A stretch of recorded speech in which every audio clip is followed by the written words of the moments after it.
Hi, welcome to valuationpodcast.com, a podcast and video series about all things related to business and valuation. My name is Melissa Gragg, and I'm a divorce valuation and mediation expert in St. Louis, Missouri.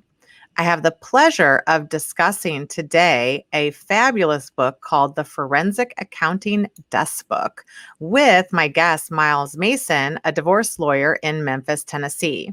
So he's actually written this book, the Forensic Accounting Deskbook, and it's a practical guide to financial investigation and analysis for family lawyers. But I also think it's a really important resource for business valuation experts. Welcome, Miles. One area that we kind of crossed over that we could have talked about is that when we're asking for the documents, right, there are things to consider when you're even requesting documents during the discovery process that you'll start to identify some of these issues. And then you may have to do like a secondary process to subpoena other documents. But I think most people know like financial statements and tax returns, but what are some other unique things that you could request or that you're looking for in that discovery process? Right. I will tell you, pretty much every time I've had a complex compensation package, I didn't get it from the spouse in the first wave. Okay. Mm-hmm. Oh, that relates to the future. No, it doesn't. Right. It's effective now. So during the discovery process, obviously the tax return is going to give me a lot of information. I talk a lot about the W-2, difference between box 1 and box 5. Mm-hmm. Look at the codes on the back of the W-2. Okay. Now, or Google them if you don't know what they are. Right. Yes. Or that's why you need to have a CPA, regardless of how boring they are, as a personal friend to help a pal out with Right. reading on the W-2. So the good news is if there's a complex compensation package somewhere, 401k, whatever, usually it's going to be accurately recorded in document. Oh, I want the 1231 pay stub. If they're on a calendar year, I want that last pay stub. Right. And they're going to have those details on there. And if there's a bonus, it probably came out in March or April of the following year. So I definitely, hopefully that 1231 statement's going to have that on there as far as payroll. And then I'm going to issue subpoenas. I might issue more than one. So there's a lot of different ways to skin that cat. And anytime, but the key is, like you said, if you don't know what a number means, phone a friend. Right. Get some help. Well, and sometimes we will have the tax returns, maybe financial statements at the beginning, right? Even the personal tax returns, usually, well, sometimes. And if you have those, I think that more often than not, an attorney will send me some preliminary documents. Like, we at least have these documents, but can you take a look at them and then give us an idea of additional items in discovery that are beyond just the normal regular things that we're going to ask for? And that's when you're looking for some of these items like, well, this is referencing an account, on their personal statement that is not listed as a current account on their statement of property, things like that. Right. No question. And then I love subpoenas. I get all warm inside every time we issue one out.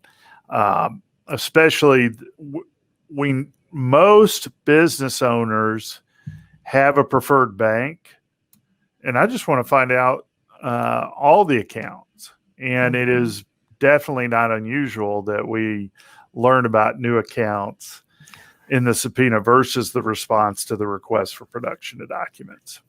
And it's interesting because, after you've done this type of work for a while, I think you get just suspicious of why, one side will give you documents or not. And I actually do try to de-escalate the client a little bit in that respect, because I think there's always a possibility of not providing the documents. I also think that when people go through this process, if you have an inexperienced attorney on the other side or expert, or this is the first time getting divorced, they're trying to give you the documents that they think are, but they're just erring on the side of caution.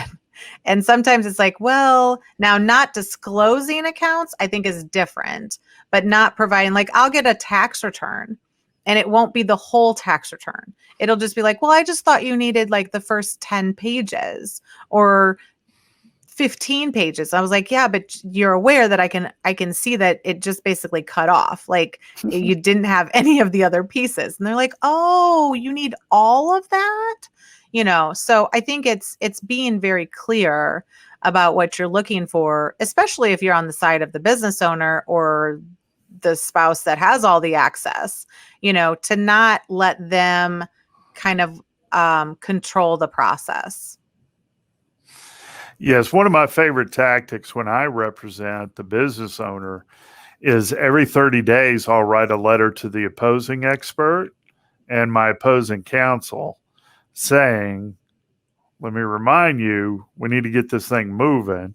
If there's a document you don't have, let me know and we'll get it. Mm-hmm. Okay. And then after the third letter on that, that means 90 days. I may file a motion of some sort, set a trial date, cutoff date for the report, blah, blah, blah. And then I know I'm going to get 26 to 28 new punch items because it's very easy for a CPA to come up with a list of documents that they claim they don't have. Mm-hmm. But the whole time, at least I can lay the groundwork for proving, hey, we've been offering these documents. There's the brink of insanity, and then there's the abyss about how long they're taking.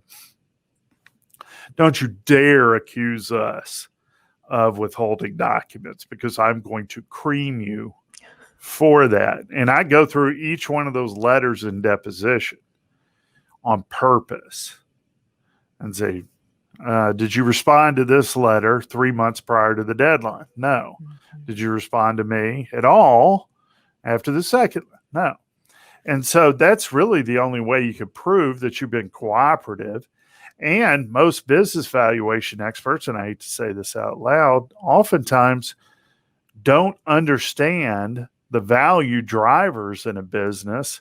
And when they don't understand how a business brings in money in the door, because they're so focused on financial records and general ledgers, they don't key on what's really going on here. Sometimes they don't know the right documents to ask for, right, which becomes a catch-22 for the business owner.